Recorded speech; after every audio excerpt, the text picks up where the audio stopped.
Okay, so welcome to the first session of Colorectal Cancer Canada's new monthly series called Tush Talks, where we explore topics of the greatest importance to patients and caregivers in the area of colorectal cancer care. So as some of you may know, March is Colorectal Cancer Awareness Month. Colorectal Cancer Canada's campaign this year is called March to Get Screened. So fittingly, our first session is dedicated to screening. Colorectal cancer screening is credited with saving lives. So more than 90% of the time, finding precancerous or cancerous polyps at an early stage allows for access to timely treatments and results in long-term survival. In the past several years, we've seen a decrease in diagnoses of patients 50 years and over, as well as an increase in survival rates. In large part, we attribute this success to the installment of screening programs in most provinces and territories across Canada. These programs exist for those at average risk from 50 to 74 years of age. And CCC supports the United States, whose move to reduce screening age to 45 happened very recently and is currently involved. We are currently involved in advocating for Canada to follow suit. Quebec and Nunavut remain the only province and territory without screening programs, however. And today we're joined by colorectal surgeon, Dr. Marie-Lise Boutros. So Dr. Boutros heads the Jewish General Hospital Colon and Rectal Surgery Research Program, has multiple projects and grants focused on innovation and outcome research. Dr. Boutros also plays an active role in the General Surgery Resident Education Program at McGill University, and she earned her medical degree at McGill University in Montreal, Canada. And I could go on, but the doctor has limited time. We're going to get going here. So welcome, Dr. Boutros, and thank you. Thank you very much for having me. I'm honored. So maybe we'll get started by just sort of throwing it out there and asking, what's on the minds of many patients or many people in general is why get screened? What is screening for the general public versus those at risk or symptomatic? Absolutely. I mean, I think you said it really well, is that colorectal cancer is largely preventable, and even if not prevented, if caught early, is really curable. That's what attracted me to the specialty. I think we can fight this and we can win this. And so the idea with screening, like in other cancers, the screening is really good because you detect the cancers early.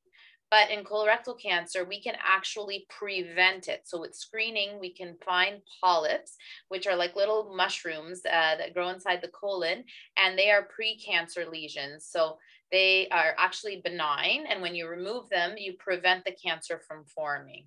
Okay. And so I think that that's really cool. And we know exactly, like even down to the genes that make a polyp go to a cancer. And we know that it takes in average risk people, so people who don't come with a family history of colorectal cancer, it takes about 10 to 15 years to go from a large polyp to a cancer. And that's why we screen people at 10-year intervals, because we know that if there wasn't a polyp today, you should be good for the next 10 years and not develop a cancer. And so that's really why we screen. It's, people are afraid. We can talk about the different screening modalities, and people are not very enticed to, spend a day or two doing this, but you can really prevent the cancer. You can just remove a benign little polyp and prevent a cancer from forming, which I think is incredibly cool. And we should be able to really conquer this disease. That's wonderful. Yes, it's, I myself am a stage 3 survivor. And I remember speaking to a friend of mine who's a doctor, and I said, I have colorectal cancer. And he said, that's really great. It's the best cancer you could have asked for. At the time I wasn't laughing, but now I think to myself, wow, this really is a preventable disease. You alluded, Dr. Boutros, to low risk, to average risk versus high risk. Could we maybe define a little bit what is average versus high risk patient? Sure. So when we talk about screening, it means that you feel really well. You poop normally, there's no change in your bowel habits, there's no blood in your stools, you have no abdominal pain, you really have no symptoms, you're going about life normally. That's screening, meaning you have no symptoms, you're asymptomatic. And so when patients are being screened, or They fall into two categories. High risk patients are people who have a family history of a first degree relative, so a mother, a father, a sister, a brother, or sometimes even a child, who have developed colorectal cancer before the age of 60. That we consider to be something in the genetic makeup of the family. Sometimes we can find the genes, sometimes we cannot. And so that's one thing to make a patient high risk. Another feature is if someone has inflammatory bowel disease like Crohn's or ulcerative colitis, that also increases the risk and likelihood of finding polyps. So that's another high risk feature. Mainly those are the two things that if you come from a positive family history or have inflammatory bowel disease, those are the main high risk features. Otherwise, you're average risk. So if nobody in your family has colorectal cancer, I would add that it's either colorectal cancer or polyps. So say, you know, my parents, if they've had polyps around the age of 60, and you'll find lots of people have polyps at the age of 60, that also makes me in a bit of a higher risk category, for example, and I should get my screening done as a high risk patient. Everybody else is average risk. Okay. And, you know, in terms of like syndromes, you know, genetic syndromes, what are most important, I guess, for us to be familiar with that would put people at a higher risk?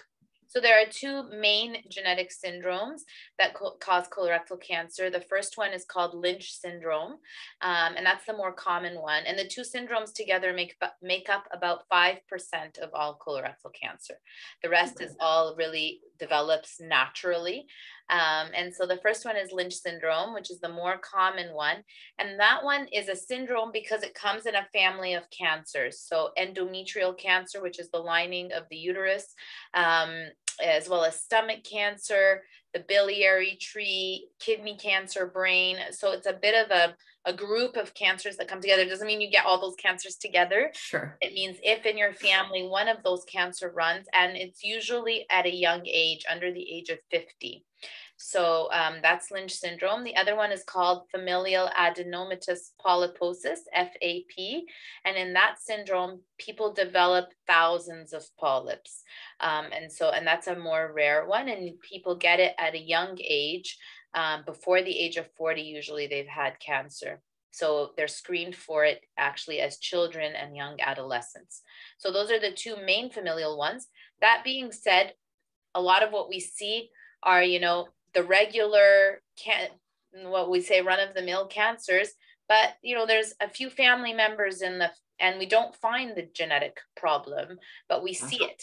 So if you're not known for a genetic problem, doesn't mean it doesn't run in the family. Ask around, know your family history. I think that's something very important. Okay. And if you hear of, you know, endometrial cancer, colon cancer, stomach cancer, you know, just ask your family doctor, do you think I need to be screened? And, you know, you should. If you're thinking the question, you probably should be screened. Okay, err on the side of caution. Absolutely. Okay. So actually, you know, in terms of how to, you know, if you have this first degree family member who's been diagnosed, or you, what age typically, like what is the rule of thumb for getting screened for these types of cancers? That's really important. You really want to start screening at 10 years younger than the first affected relative. So if the first affected relative at age 50, then you want to be screened at age 40. And why we have these categories of average risk and high risk is that if you're in high risk, your method of screening should be a colonoscopy. And I'm sure we'll talk about the different methods of screening.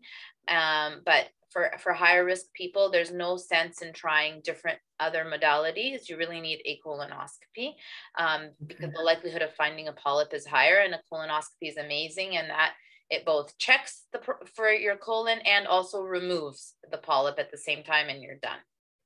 Okay, and that's why I guess, you know, it's referred to, the colonoscopy is referred to as sort of the gold standard in screening, because it can remove the polyp in real time and then test it versus other types. Okay, so actually, good segue. Let's maybe move to talking about different types of screening. But before that, Dr. Boutros, could you maybe just sort of give us a bit of I guess this goes with the colonoscopy, but the difference between diagnostic testing and screening, because I think people sort of tend to mix those two. Absolutely. So we said screening is for people who really have no symptoms, no change in their bowel habits, no abdominal pain, no weight loss. They're feeling well and good, and they just want to check that their colon is clean. Whereas diagnostic colonoscopies are for people who are experiencing symptoms. Symptoms most commonly are bleeding. So you see blood in the toilet paper, blood on the tissue paper, blood inside the stools. Blood inside the stools being the most important of all the type of bleeding that you see. Change in your bowel habits. For example, you know, someone who used to go regularly to the bathroom every day and now is having trouble or is having more frequent bowel movements. Any notable change that isn't just for a day or two or because of a change in what you're eating.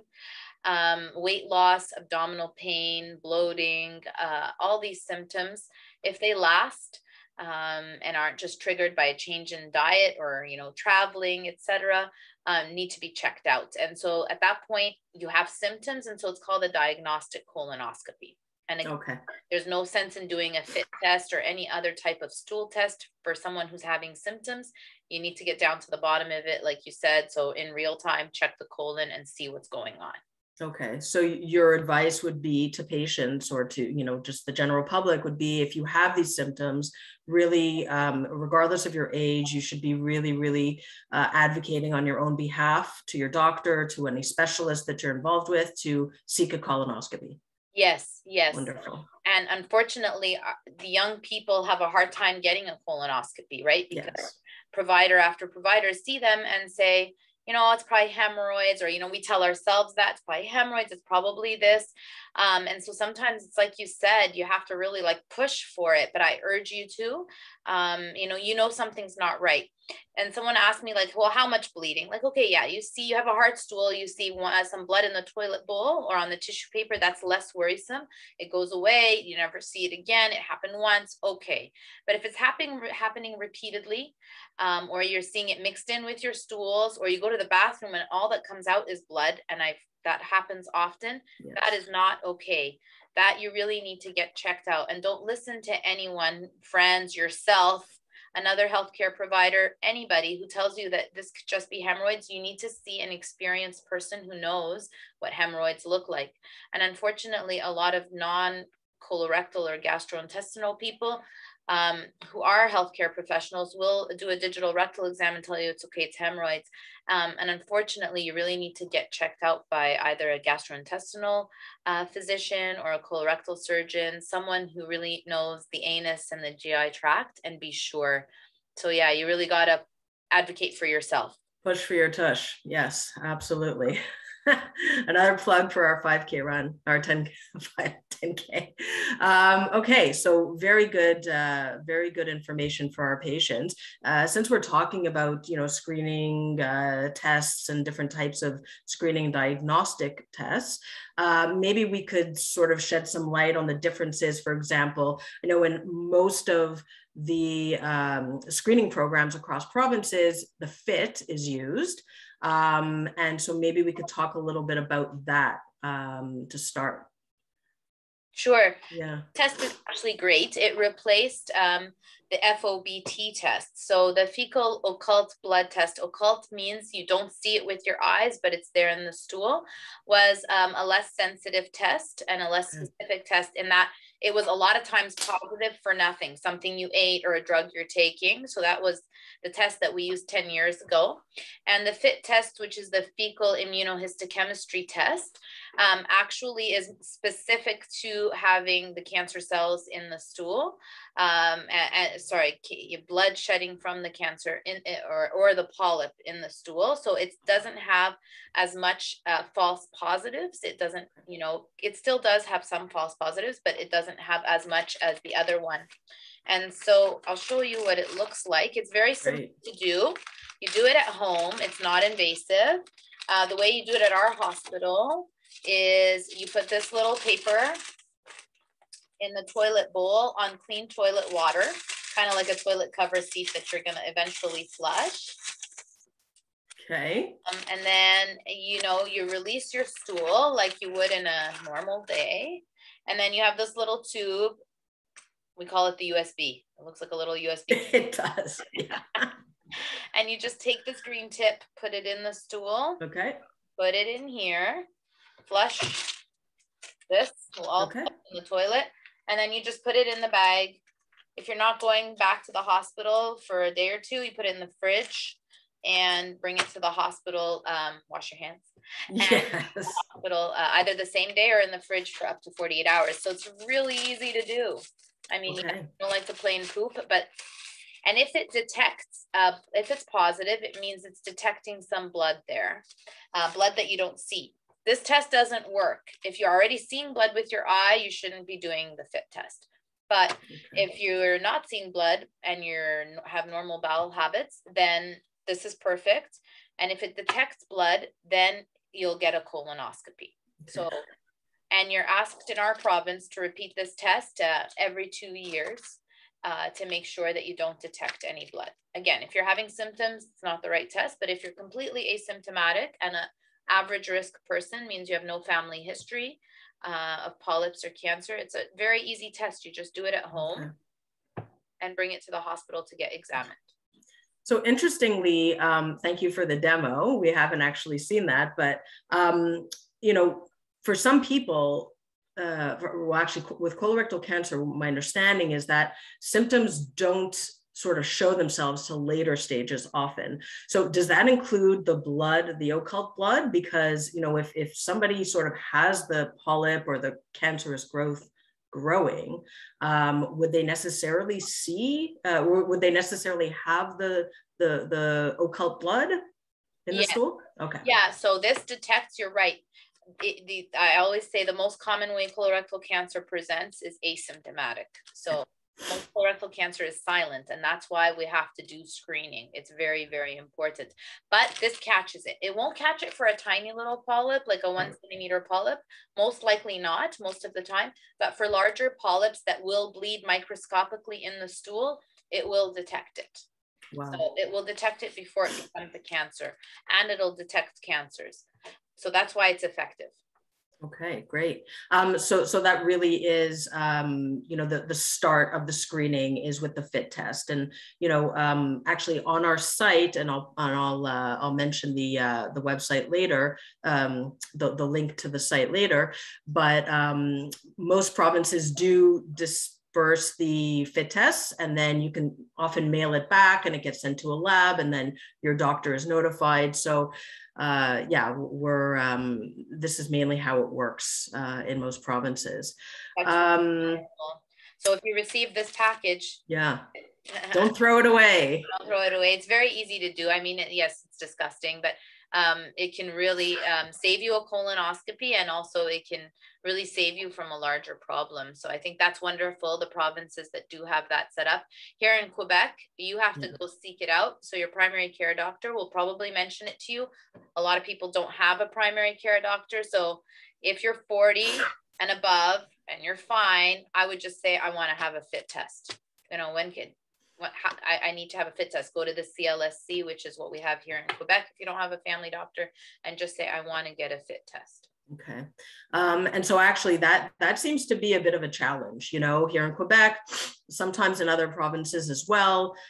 People who have missed maybe aren't on a registry. And actually Colorectal Cancer Canada has recently created this initiative called My Symptoms Matter. So it's a program that is dedicated to raising awareness and educating family physicians on the signs and symptoms of colorectal cancer, and also facilitating the procurement of the FIT tests.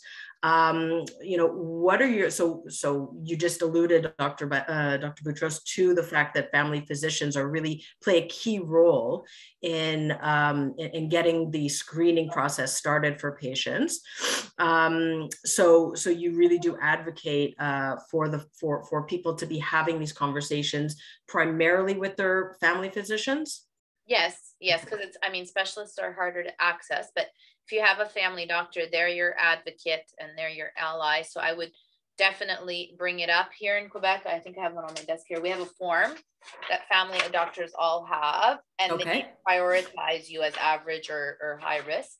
And they send it to us. And so many times, you know, because of COVID and other things, people are waiting too long on our wait lists, and family doctors have been amazing advocates, and they've been sending these forms and saying, you know, this patient, but please, like, you know, they're due for their colonoscopy, they're overdue, can you please help?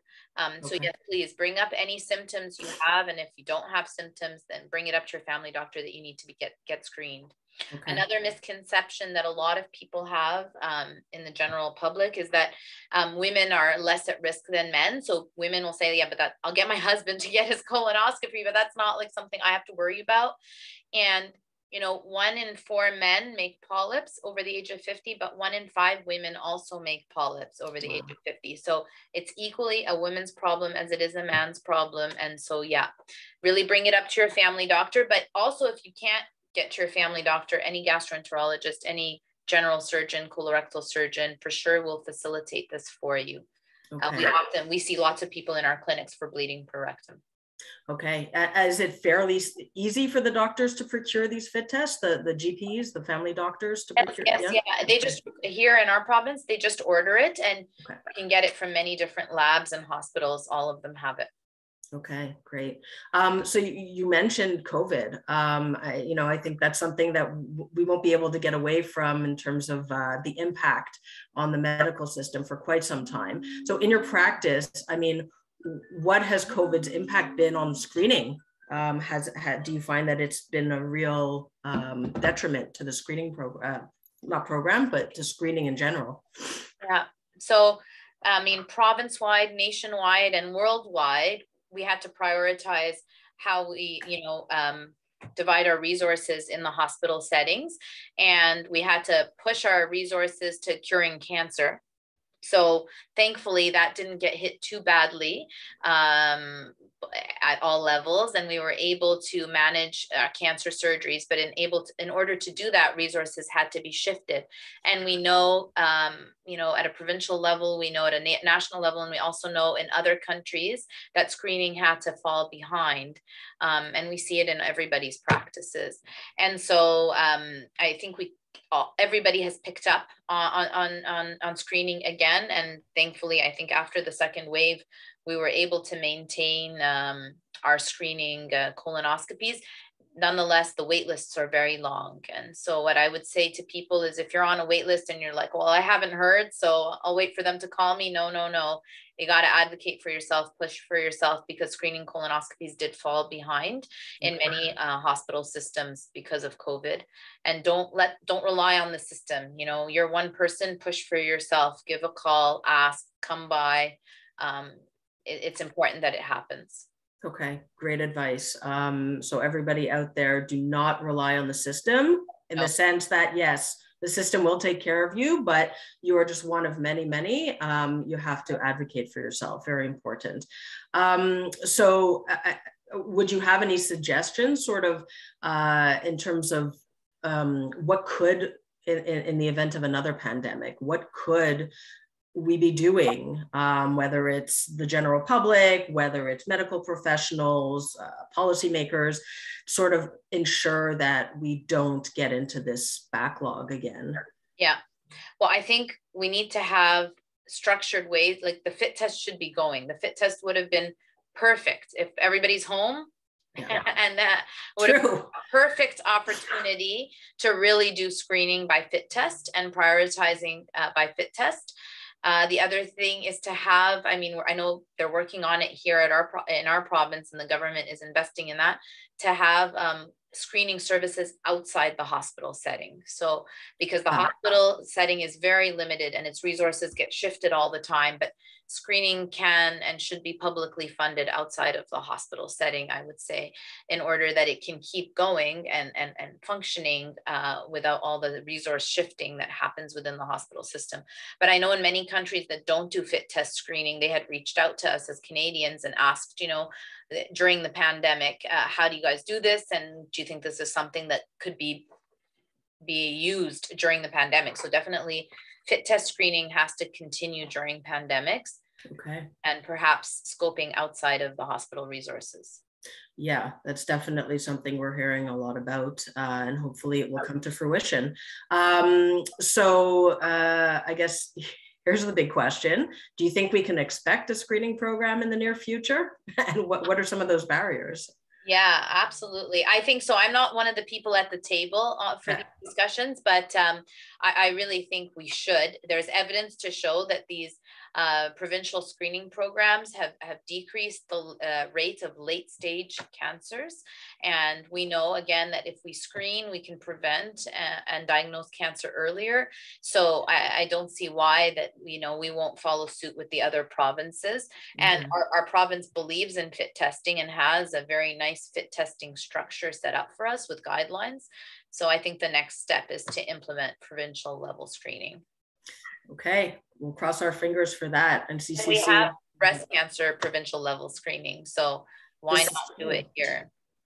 Agreed. The numbers definitely warrant it, especially with the younger population. Any sort of additional take-home messages in terms of screening and ensuring adequate follow-up for patients post-screening? Yeah.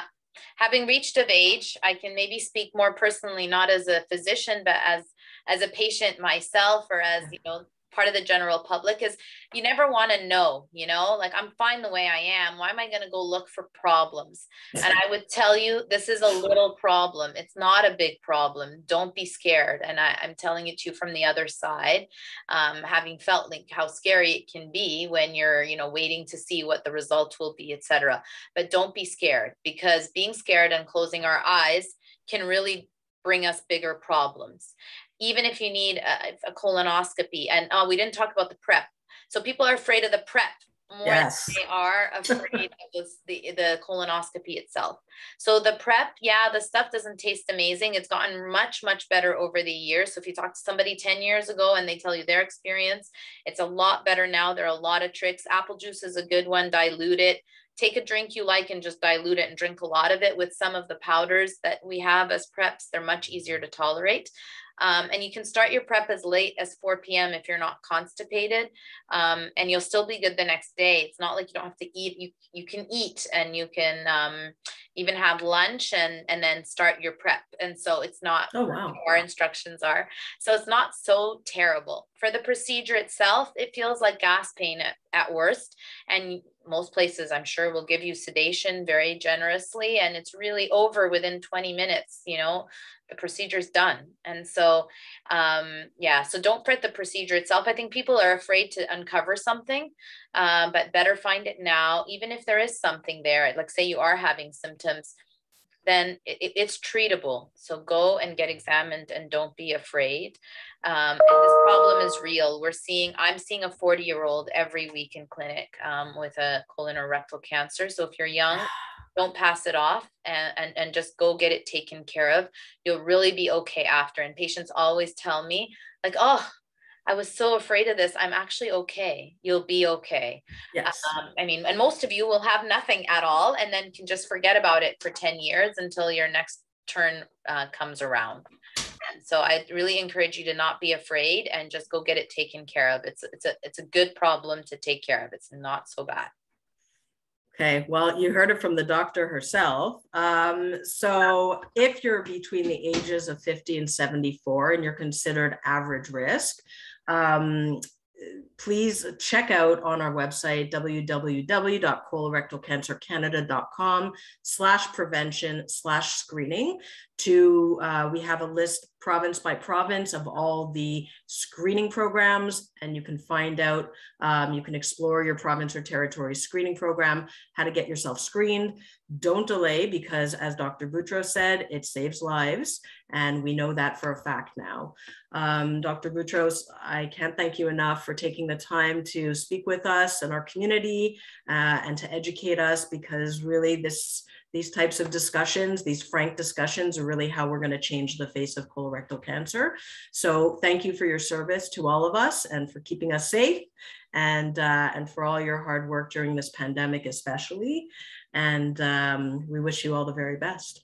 Thank you. Thank you for having me, and thank you for really pushing this. I think it's so important, and it's really fun to work with you guys. Thank you very, very much. Thank you so much. We'll see you soon. Thank you. Okay, bye.